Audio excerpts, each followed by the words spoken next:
Let's get into it. Coach Colin here. What's going on, guys? We are talking about angels. I know, for so long, I'm like demons. Demons. Almost every episode. Demons. But now we're going to talk about angels. And listen, we're probably going to talk about demons as well. I got to be honest with you guys. I don't want to trick you guys here, okay? Put on your tinfoil Speedos. But talking about biblically accurate angels. Now, I've always heard, I'm sure you have too, that what's described in the Bible is absolutely ridiculous. Like what? Like nothing like what we picture angels to be like. And I'm going to explore if that's actually true. So we're going to be going through a little bit of history of angels, just a little bit, nothing too crazy.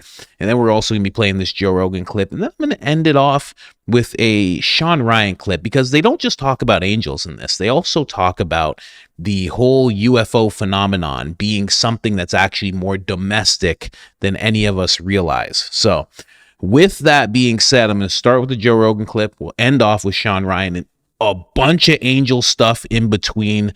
Gonna blow your mind. For those of you that seen it, you're gonna be, listen, you've heard about the thing with all the eyes, right? That's true, but there's also other ones as well. So I'll break the whole thing down for you. Let's jump into it right now. Just instead, instead of walking to get my coffee in the morning, I'd kind of do a little jog, And throughout the day, I'd do that, and eventually, I started wanting to just go out for a run. Like my body just started warming up. Right. And I kind of wanted to do that. Same concept. Yeah. Yeah, same concept. Build it up slowly. Yeah, exactly. Just do something, people. I'm telling you, just go do something. Find a yoga class. Do something. Treat your body like a temple. Well, just for your brain. You got to understand that there's a connection. If your body is sedentary, it's just sludge. It's all just blah. It's all blocked up and blah. Yeah, that's true. That with your mind. Mm-hmm. The mentally unhealthiest people that I know are all terribly out of shape. Yep. And there is a correlation for sure.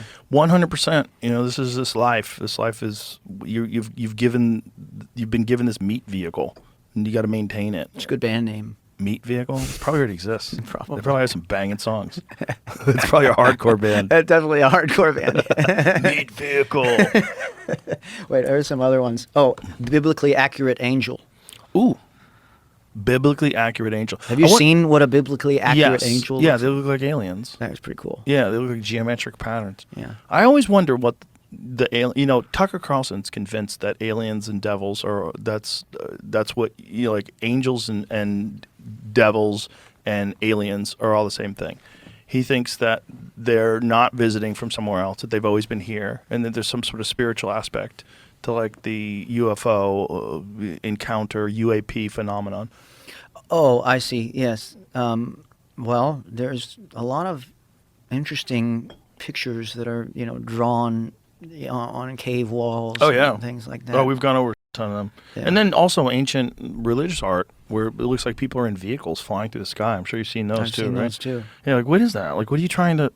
There's no other stuff that you're in that thing that's fantastical. Mm-hmm. Everything else is like an accurate representation of life at that time, except for these people that are in these flying things in the sky. Like, what is that? Yeah. We just don't know, you unfortunately. When I looked at all of the credible UFO reports, the only ones that really had no explanation, I actually asked ChatGPT, of all of the credible of all of the UFO reports, which ones have not in some way been sort of explained, right? And which ones are the ones that are still and the one that was not, the one that's still sort of outstanding is the USS Nimitz experience. Yeah. Commander David Fravor. Right. Yeah, I've had him on the podcast talking about it. Have you really? Yeah. Yeah, that seems to be the most compelling. Mm-hmm. There's other ones, though. Yeah. Ryan Graves, he's another fighter pilot, and that was off the East Coast. So the Nimitz is off the coast of San Diego. But off the East Coast, they upgraded their sensors in 2014 on the fighter jets and then immediately started encountering these things that defied known physics that were in the sky. And, and these guys had these encounters with these things that were like a cube inside of a sphere that's like motionless at 120 knot winds and no heat signature and moving through the sky. They don't know what the fuck they are. What do you say to the theory of the possibility that is sort of black ops? Like the idea that the SR-71, I think. Blackbird. The Blackbird. There's a company called Skunk Works, right? And they were responsible for the declassification of that aircraft, and then I think the F-111 or the stealth bombers, and but since then, and that was like 25 years ago or more, there have not been any more declassifications. Yeah, it's a good argument. I'm curious as to like what in 25 years, based on the technology that we've been able to see that makes it to modern society, how much is held back, and what we don't see. It just interests me, and I don't know. I don't have an answer. I'm not asking myself whether I actually believe that it's almost unlikely that we have that technology, but because I feel like it would just take so much more than we may be capable of to cover it up, but maybe not. I don't know. Yeah, I don't think it would. I think there's a high likelihood that a lot of this stuff is ours. And I think one of the reasons for that statement is that this stuff always happens over military airspace. Yeah. East Coast and West Coast. So the East Coast stuff, the Ryan Graves stuff, they're doing it over areas where these fighter jet pilots run training missions. Yeah. And then the same thing as the West Coast stuff, right. where it's off the coast of San Diego, which is like tons of military out there. Yeah. I do believe that there's some programs that are operational, and there's a great podcast. Jesse Michaels has an amazing YouTube channel he's covered this stuff like really extensively, and he's a brilliant guy. He really understands it, and they were working on some anti-gravity technology in the 1960s, and most likely they continued that work. Artificial horizon technology and stuff like that. That I mean, it's got to have come far since then. Yeah, and there's the idea that they could hide all that stuff. No, they could never hide it. Of course they could. They definitely could. You being naive. You're being naive as to how much the government can hide. I'm only asking the question. Not you. I don't mean you. I mean people that say that. I actually pretty much, that's where I lean towards when it comes to that. I think some of it, but some of it also could be from somewhere else. And I think some of it just exhibits, like the Nimitz one. Okay, this is 2004. So this tic-tac goes from more than 50,000 feet above sea level to sea level in less than a second. Yeah. Like 7/8 of a second. Sure. Like that's crazy. That is. That's crazy. And you're right. Like, and what is that? And it changes it when you remember how long ago these things were being seen. Right. Because this is 2004. But then you go back to the 1960s. If they're really working on anti-gravity technology back then, it's possible that they could have created a drone. Right. The thing is, like, could a human being survive inside of those things at those extreme speeds? Well, the question is, like, what are they experiencing in that? Because if it's a gravity device, if it's moving, if it's manipulating gravity, so it might not have G-forces at all. It might be operating in a completely different paradigm. Yeah, well, they may be sort of just, trillions of alternate sort of, momentum shifts in the outside protective layer that balance out whatever's happening on the inside to the point where, they're using just crazy technology. That's also why the argument is that they're blurry. Like, so a lot of the photographs of these things are blurry. It might be because they're actually existing in some sort of a gravity, like, void. Yeah. And what you're seeing is not exactly what's there. You're seeing it through, like, a dirty windshield. I've seen some stuff. Have you? Yeah. What have you seen? When I was in Maui, twice I've seen something that I could not explain. The one time I looked up, and about 9 of us were hanging out. And we all looked up at the same time to see an orange orb. And it looked like it was 100 yards away, maybe 200, just floating, kind of observing.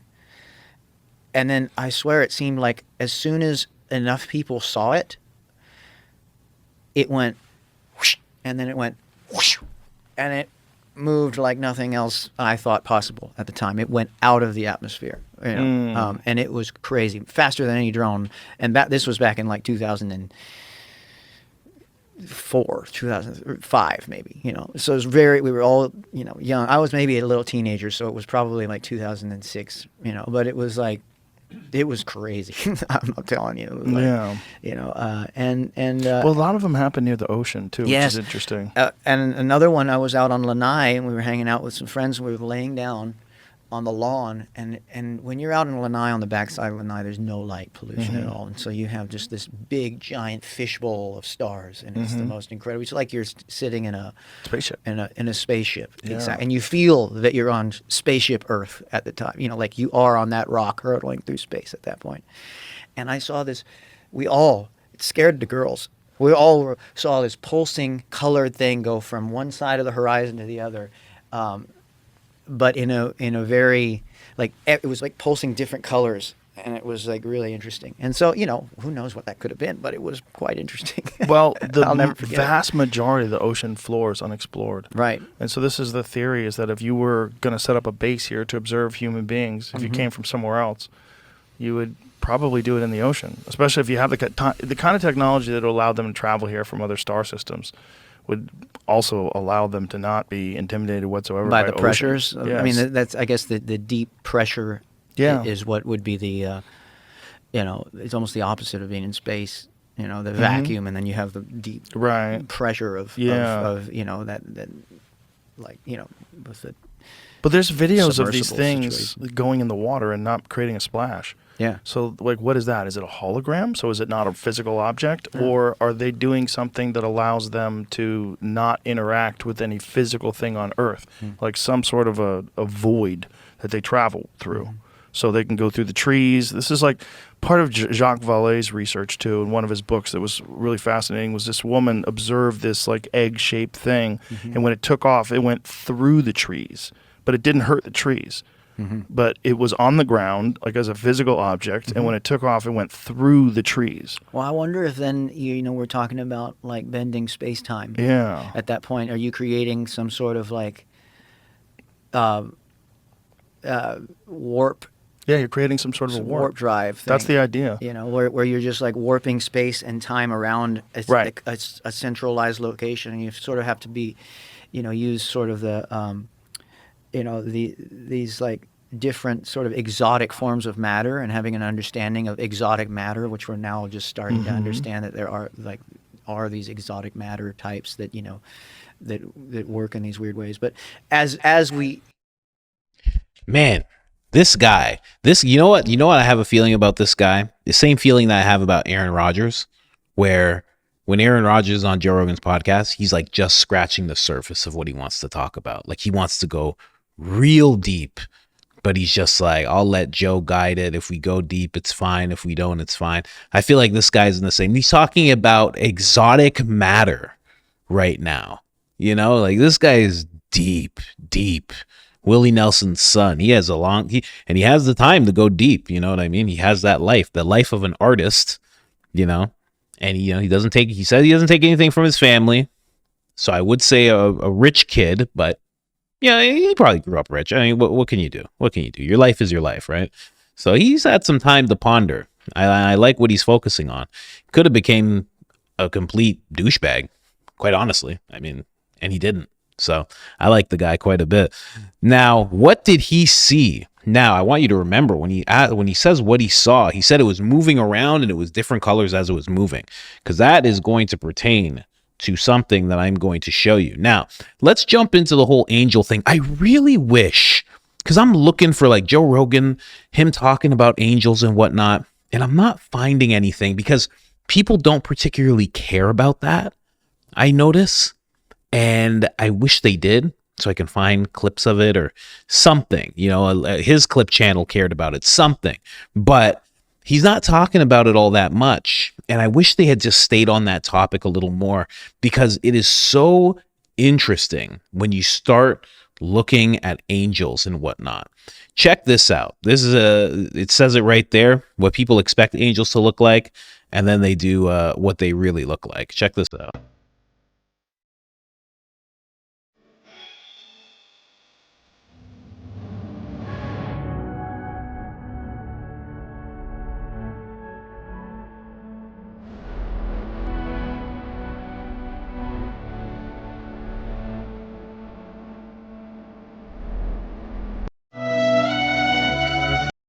Now, that is true. And I'm sure you guys have seen these depictions, especially this wild one right at the beginning. I mean, this one right here is just This is the one that a lot of people point to, and the one that's a bunch of wheels that's covered in eyes and has an eye in the middle. That one as well. I mean, these depictions are just so psychedelic. But at the same time, funny enough, Joe Rogan mentioned it. They do look like geometric shapes. And I will say this, and I didn't pull up any info on this, but I have my own experience. When you're in the psychedelic realm, you do interact. If you interact with anything, it will either just be showing you images, or it will actually be a geometric being, entity, whatever you want to call it. But it's just shapes. And you can understand that it's trying to communicate with you. You either can, do that or not, I've noticed. And a lot of people report seeing geometric type beings that are just very loving, and they feel love and they can feel peace around these things. And that's a known thing in the psychedelic realm.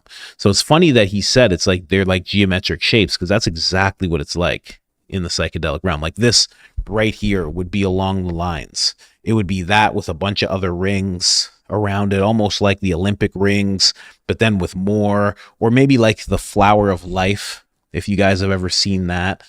Let me jump over here quick. The flower of life. Just in case you've seen it. I actually have this tattooed on me. Jump over here. Let me see this. There it is. Something like that as well. It's very, very interesting. Very, very interesting when you're in that realm. Let's jump over here. Here's another little depiction. I feel like this guy's using like a heavy metal song. I don't even know if you can use this song. Whatever, let's go. Not what angels actually look like. Not according to the Bible. These are biblically accurate angels.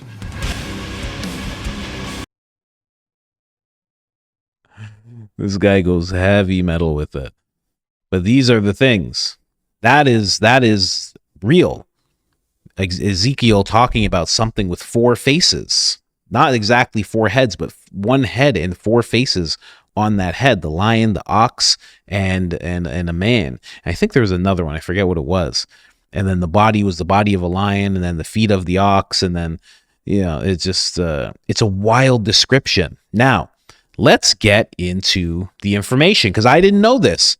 I knew, all that I knew was that there was a certain image that we had of angels, and that it's completely wrong when you read the Bible. And it's not exactly true. It's a little bit from column A and a little bit from column B. I'm going to let Windigoon here explain it. If you don't know about Windigoo's channel, hold on a second. If you don't know about this guy's channel, this guy goes deep, very deep. When me and my wife used to do the podcast together, or at least do a podcast called Date Night Conspiracies, we would find his conspiracy icebergs, and we would go through every single one, and it was wild, the things that he was into. He's great, absolutely great. But here's him talking about cherubs. If you ever heard of cherubs, they're the little baby angels that are depicted in so many Greek paintings and whatnot. But here's what they actually look like. Sphere or first choir is the cherubim. So the cherubim are probably the most well-described angels in the Bible, and also the worst interpreted throughout history. Whenever someone hears the word cherubim, they think of this. This is not a cherubim. It's not even close. The reason this became the image of the cherubim is because during the Renaissance, whenever the church had all these artists paint different depictions of angels, they wanted the images of the angels to be very appealing. So they went with the Greek depiction of Cupid and pretty much said, yeah, that's cool.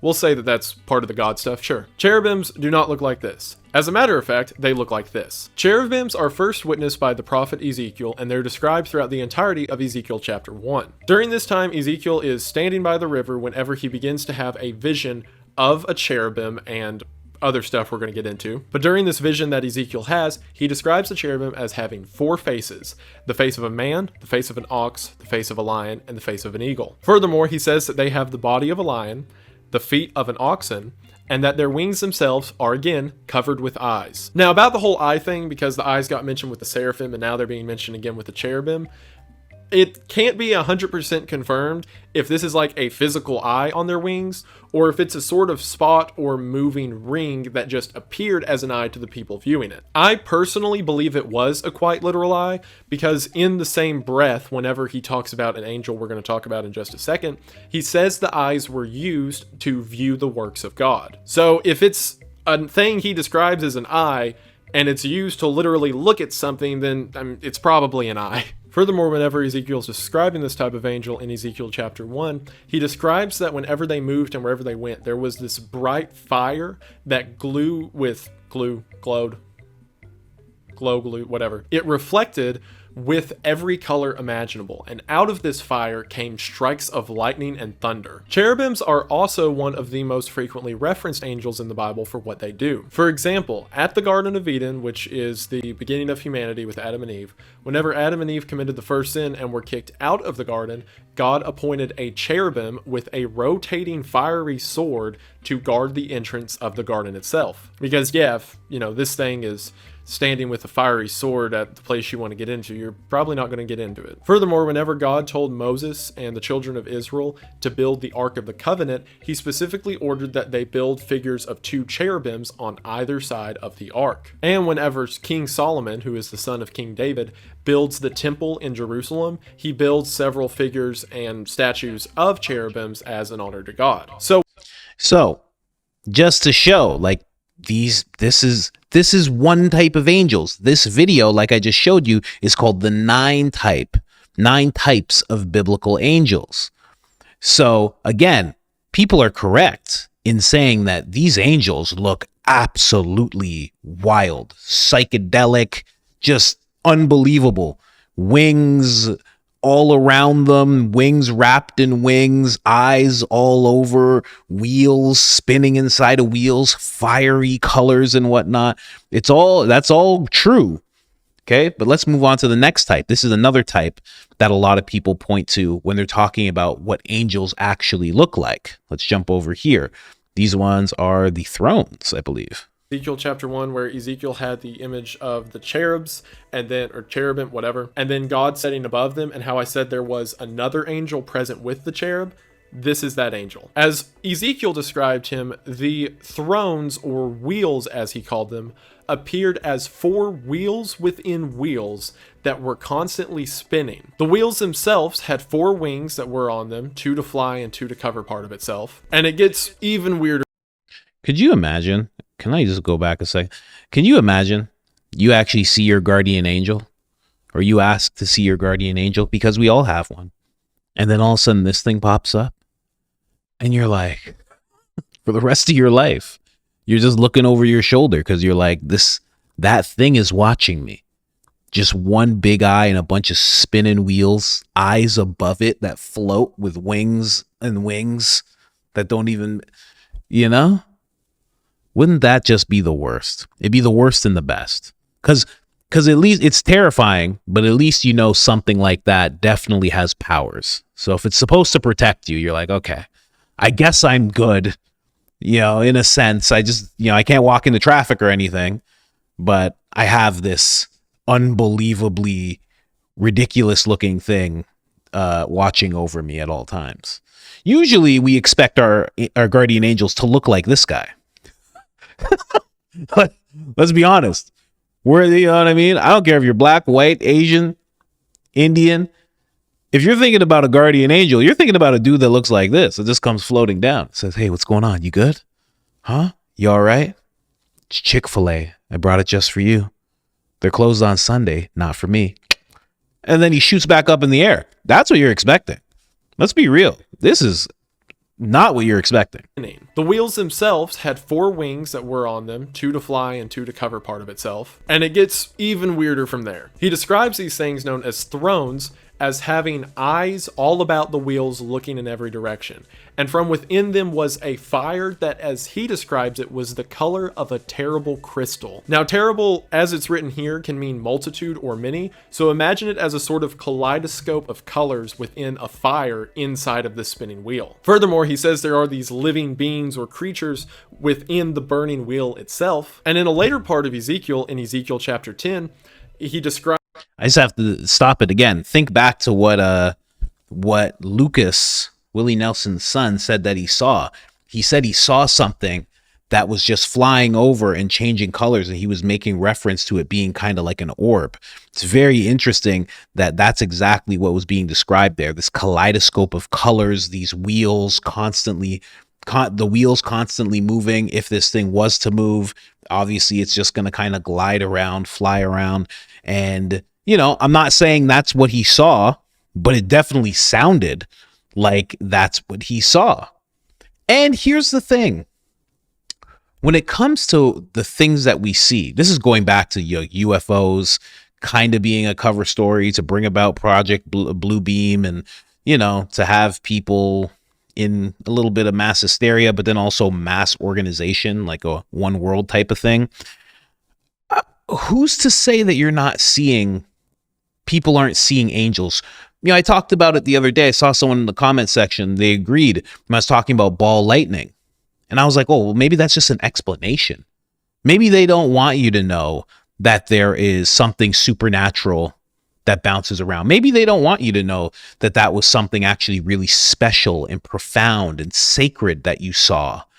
Maybe if you knew that, maybe the instant thoughts that pop into your head, you wouldn't just think they were random thoughts. You'd be like, oh, I'm actually connecting with this thing. Maybe you'd be open to connecting with that thing, right? Who knows what we're actually seeing when we see these UFOs? And I've seen one myself, actually. Should I tell you that story? I'll tell you a story really quick. I was high as all get out. I mean, I was only weed. And I'm on a building, not on a, I'm on a building, like I'm scaling a building. I'm on a balcony. Maybe we're like 20 floors up.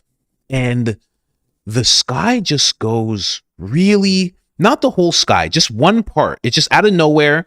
It's like this, not a ribbon, but a mass sheet of fluorescent green just appeared. Real fluorescent green. And then it just stayed. And I remember, because I was like, I'm hallucinating right now. And that's crazy. This stuff is very strong. I was like, yo. I'm like, are you seeing this? He's like, yeah. I'm like, no. What are you seeing? And then he told me we were seeing the same thing. I'm like, okay. Another person came. I'm like, are you seeing this? And he was like, yeah, I'm seeing this. I don't know what that was. You know, we weren't afraid, but who's to say? Like, somebody will come away and say, I saw a UFO. How do you know you didn't see something angelic? You know, you feel like you have hallucination when you have sleep paralysis. How do you know you didn't encounter a demon? Maybe they're just not telling us about this other realm, because if we connect to that realm, they were already worried about this when it came to the Bible. They didn't want everybody reading the Bible and the scriptures. They only wanted some people. They wanted some people to have connection because they had more control. Maybe they don't want everybody believing in this unseen realm and connecting with it and learning truth and gaining knowledge from it, right? And then learning how to navigate it and avoiding the negativity that comes along with it. Who knows? All right, let's jump in. Describes whenever God orders the angels to pour out blessings on a household, he sees the cherubs, which I mentioned earlier, reach into these thrones and pull out these heaping, colorful, burning coals of fire and lay them out across the house. And when describing these wheels, he says that the height of them was so high that it is, quote, dreadful. And also when describing them, he talks about the parts of them beneath the firmament, or in other words, beneath the sky. So it's entirely possible that these things are as big as the sky, or as big as a mountain, if not larger. And he says whenever they moved their wings, it sounded as the noise of great ocean waves, and that whenever they spoke, it was the noise of thunder and trumpets. You know how, like, there's all these mentions in the Bible that whenever an angel appeared to someone, it starts a conversation with "be not afraid"? That's because if this thing immediately appeared before you, your initial reaction would probably be fear of some kind. So I'm emphasizing be not afraid. Now, the reason these are still considered to be in the top tier, or the godly servants, is because the only time that they're seen is here, and again whenever it's talking about the throne of God in Revelations. Now, in a specific scene in Revelations, now I just have to, because I'm going to move on to the next one, but for those things because you notice they were talking about it being like the protector of God's throne. Just think about the largeness of that statement, the throne and how large that would be, the all-encompassing knowing being that God is, how massive that room, that throne would be. How massive would its guards have to be, right? How massive would the flaming sword have to be? How big would all this have to be? Seems like they only get real small in regards to being around us. Again, if you believe in angels, I certainly do. Now we're getting into this is something you recognize, right? This is something we all recognize. We go, yeah, that's, good looking guy, some nice wings on him, huh? They always have a bit of a six pack, not like they're trying too hard, right? Just enough to show that they work, We're used to this type of image. That's the image. That's the archangel. Let's get into it. There is only one angel that is ever specifically identified and considered an archangel, and that is Michael. Now, Michael is mentioned several times throughout the Bible. Like I said, he was mentioned in Daniel whenever he warded off the Prince of Persia, and he's also mentioned at other parts throughout the Bible. Like, for example, in Jude 1:9, it's talking about that whenever Moses' body was buried and Michael came to bury it, it says, "Yet Michael the archangel, when contending with the devil, he disputed about the body of Moses, durst not bringing against him a railing accusation, but said, the Lord rebuke thee." See, the reason that Michael is so important is because of the overarching timeline of the Christian Bible. So, as a very, very brief rundown, the way time has existed according to the biblical canon is God created angels, he created the heavens, and then he created the earth with the original people on it, Adam and Eve. Adam and Eve committed a sin and were kicked out of the Garden of Eden, and then that's whenever death and sin and bad stuff came into the earth. Thousands of years later, God's son Jesus died on the cross so that people could then have a surefire way to get into heaven, and then that gap of time after that is where we're currently at. At the end of that timeline, there is supposed to be a final showdown between God and Lucifer. And in that final showdown, the angel who is to fight Lucifer and win is Michael. And it says at the end, Michael throws Lucifer into essentially a box and locks him up along with all the demons. So the reason Michael is such a huge deal is because he's supposed to be the one to wipe out all of it, which is why many believe him to be the one and only archangel, because the idea of an archangel or an overruling or overarching angel is that Michael is going to be the single one to destroy the devil. Which is why in that scene in Jude, it's very interesting that whenever Michael goes to bury the body of Moses and the devil shows up, Michael essentially says, we'll finish this later. And also, to add another level to it, there are several people that believe the position of archangel was originally that of Lucifer. Now, I can't really find any confirmation or direct story of this, but from a poetic sense, it is kind of beautiful. The idea being that Lucifer was at one point the archangel, the largest angel and the closest to God. And then whenever he rebelled against God and went away, his replacement, so to speak, which was Michael, is the one who would one day destroy him. And that picture in Jude of the two of them meeting over the body of Moses and Michael telling Lucifer to go away, the Lord rebuke thee. In other words, we both know how this story's supposed to end, but for now we'll just part ways. It's so, oh man, say what you want. Man, so that is that. There are different types of angels. There is the whole imagery of this. That is actually very true in depiction by Ezekiel, but it is not the only one. When people talk about this, they talk about this like this is how all angels actually look. When in reality, there is a terrifying mix of all sorts of angels. And these archangels are the ones that we are most accustomed to in terms of imagery, right? So I just found that very, very interesting. Now, where are we going here? Where is he? Okay, so now we're jumping over here. I'll play a little bit of this. This is this guy talking about angels and demons a little bit. I'll play a little bit of this. He's one of those robot AI guys, so we all know how he feels about angels and demons, but let's actually play it. We got it on the right speed or what? Okay, let's go. Thinks they're demons and angels. Demons and angels. are demons and angels real? It's like, literally, probably not, but like certainly they're metaphorically real. And are there kind of shades of gray between literal and metaphorical? Well, the actions are certainly demonic and angelic, right? Actions of human beings, things that happen in the world. Yeah. Are uplifting or horrific. Yeah. Evil people doing evil things are possessed. I mean, they're possessed by something, right? Like something is going on. Right. And like, what's the dividing line between, an actual supernatural force and some sort of psychological, sociological thing that's so overwhelming that it just takes control of people and drives them crazy? Like, you might as well call that a demon. Yeah. It's fascinating because like when you think about from theological terms, like when you think of it from a religious perspective, people would apply what would a demon do, what would angels do, what is the will of God, and what is like the evils of the worst aspects of humanity. You could apply them to so many things in the world, but we're very reluctant to say that something is demonic. Yeah. Like, even though it's clearly demonic, like clearly in action, like this is what a demon would do. Yep. A demon would possess people to gun down, and use drones. Man. So, it's funny that the guy says, like, are they actually real? Probably not. It's very, actually, you know what? I'm going to keep playing it because then he says something about medieval times, like, hundreds and thousands of years ago. So let's keep going. Sorry.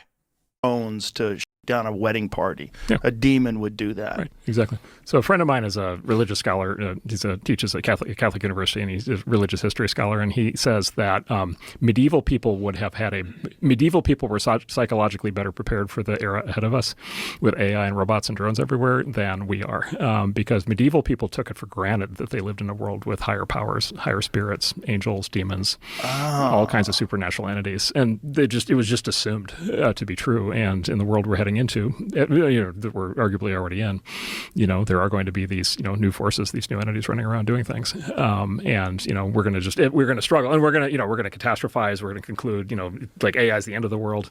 Yeah, the medievals would have said, oh, it's just another spirit, like it's just another kind of entity. Yeah, it's better. It's better than humans at some things, but so are angels. And so we're going to have to like change our mentality. We're almost going to have to become a little bit more medieval. We're going to have to open up our minds to the kinds of entities that we're dealing with. It's very interesting that he says that they took for granted that there was higher powers and the supernatural and other beings around. I think it's the reverse. I would think that it's us that take that for granted to the point where we're almost becoming unaware of that. We kind of go, oh yeah, guardian angel. I think it was them that would take that way more serious. Like, we're talking about the times of the Crusades. They were very serious about Christ and about Allah, and they were very serious about these things, and they approached them with a lot of reverence. So much reverence that they would all arrive in a field and say, we're going to go to war now.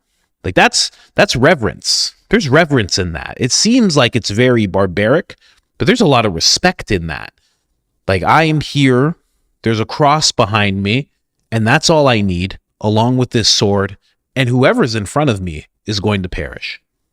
Like, that's that strong belief there. There's a lot of respect there. Respect to the people you're in front of, and respect to what you believe in. So I don't know if it's them that would take that for granted. That's us that are taking that for granted. And then, of course, in regular AI billionaire fashion, he compares AI to angels. Okay. All right. We see what you're doing here. Thank you. Thank you for the daily predictive programming. Thank you so much. I was missing that today. I've been talking about paranormal so much that no one's given me any AI as an angel and God type of programming today, and I was missing it. So thank you. It's been like a week since I got some of that. Thanks very much. Anyway. There's another one where he talks about angels and demons. Do I really got to get into that one? Let's touch on it a little bit. It's with Action Bronson. That's the only problem. Do you guys remember the Action Bronson episode? And it was just like, ugh. It was like I don't know. It wasn't the greatest conversation. I like Action, though. What's behind it, man? Where the fuck did that come from? Good question. Just the swearing and everything. I'm such an old person now. I'm like, oh, you're going to be If you're going to be swearing, I don't really know if I want to listen to you. Demons. That's the only question. That's the only answer is demons. If demons are just causing little car accidents every now and then, just tripping your car. Angels in the outfield. Remember when fucking Danny Glover, they were helping him catch the ball? Yeah. California Angels? Imagine angels. They don't have any time for the homeless. They're out there fixing baseball games. It's like Pete Rose. How dumb is that to think that the angels are going to help you with a baseball game? They don't make movies like that anymore. It's a good movie. I've been talking to a lot of people over the last few months, which is maybe not a good sign for the direction my life's going.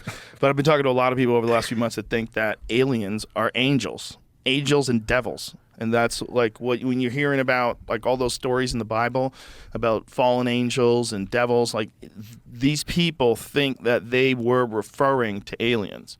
That fell from the sky?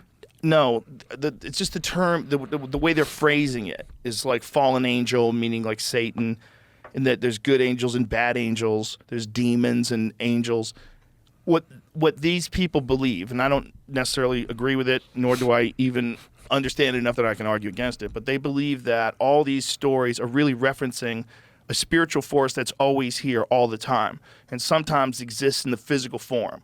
And it might be existing as these things that we keep looking for, like aliens and UFOs. And it might be doing that maybe even to comfort us, or maybe to be more plausible, or maybe to hide the true nature of what they are. So it will present as if it's from another planet. Yeah. I think it's hiding. I think I played that clip once before. That's why I didn't want to keep going. A little too much overlap there. But I think it's not them that's doing it. I think it's the people in control that are doing that. They're rephrasing it. Again, I don't think there is a lot to be said and a lot of proof that they aren't really looking for you to connect to the divine anymore. They're making sure that that's looked at as a bad thing, that that's looked at as superstition, that it's looked at as nonsense, that it's looked at, fairy tales. They're looking to have you believe that part of yourself, that part of your history that every person has, every single person in the world, no matter where you're from, the color of your skin, religion, every single one has that connection to the divine, has that connection to source. And for some reason, there seems to be this massive push for all of us to just move away from that. Now, we're moving towards non-human biologics. I just wanted to play this quickly because they were talking about black ops and everything like that. And I said something about black ops the other day, and I said, I don't mean like stealing shoes from a Nike store. Some black guy was like, WTF? Woo, woo, woo. Bro, leave. Get out of here, man. What are you doing here? You watched the video that far? What the What did you just say? Man, so tired of people not being able to take jokes, man. Believe you me, when I'm doing tour dates and I'm going around doing stand-up, listen, if you're one of those people, don't come to the show. I'm telling you right now, if you think this is bad, what I do on this screen, don't come to the show.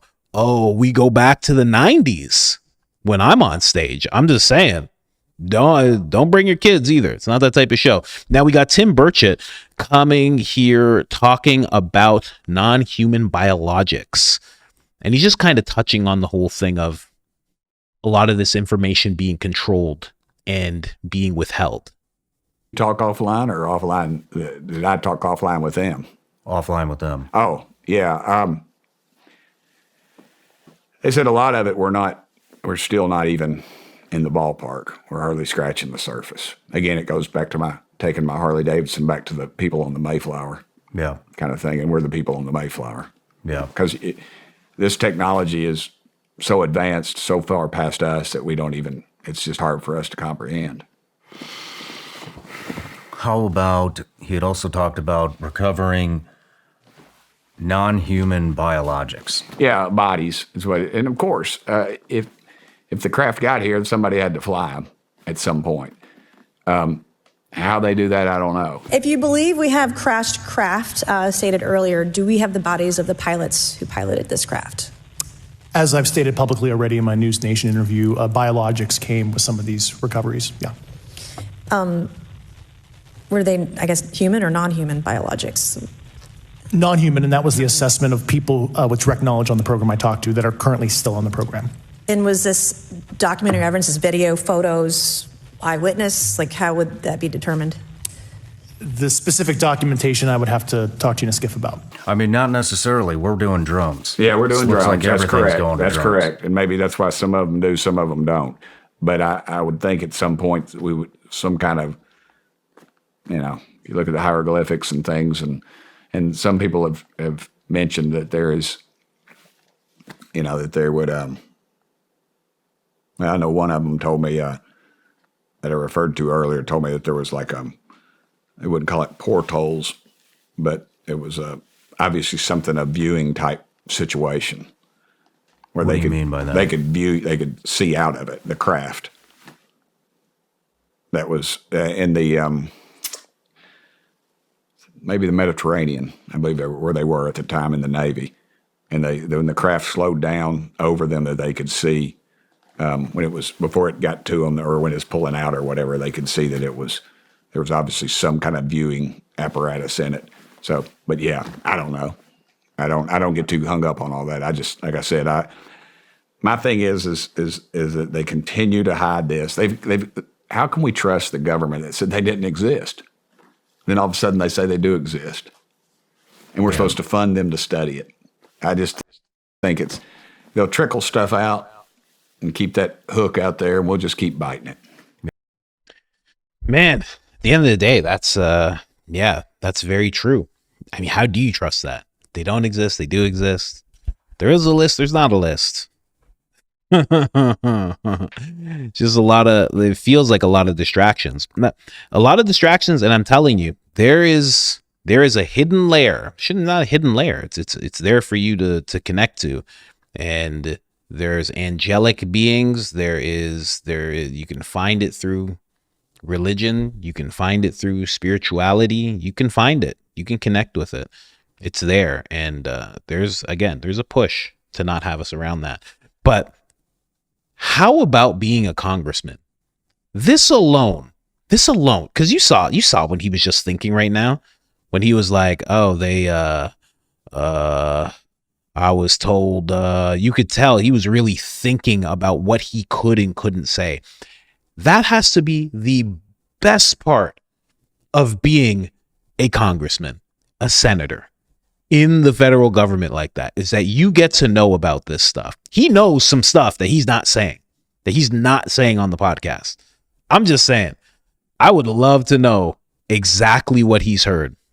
Yeah, he's like, oh, biologics, and there was he was going through the Rolodex. He's like, can I tell him about the actual body I saw? Nope. Can I tell him about the spaceship I rode in alongside Trump? Nope. Can I tell? No. He was just rolling through all the things he could talk about and not talk about. And then it was like, some guy saw a viewing window. Yeah, it was crazy. I don't know, man. Very interesting. But I know I'm taking you all sorts of places. We were on the whole angel thing. Then we just jumped into the UFOs. But honestly, I think they're so connected. Over the past 10 years, 5 to 10 years, there has been such a reveal of how connected the Bible, religions, these old scriptures, how connected they are to this whole UFO thing. So connected. And like everything, there's always people trying to maintain control. I don't know who, right? But they got lizard DNA. They got lizard DNA for sure. Anyways, guys, I'm out of here.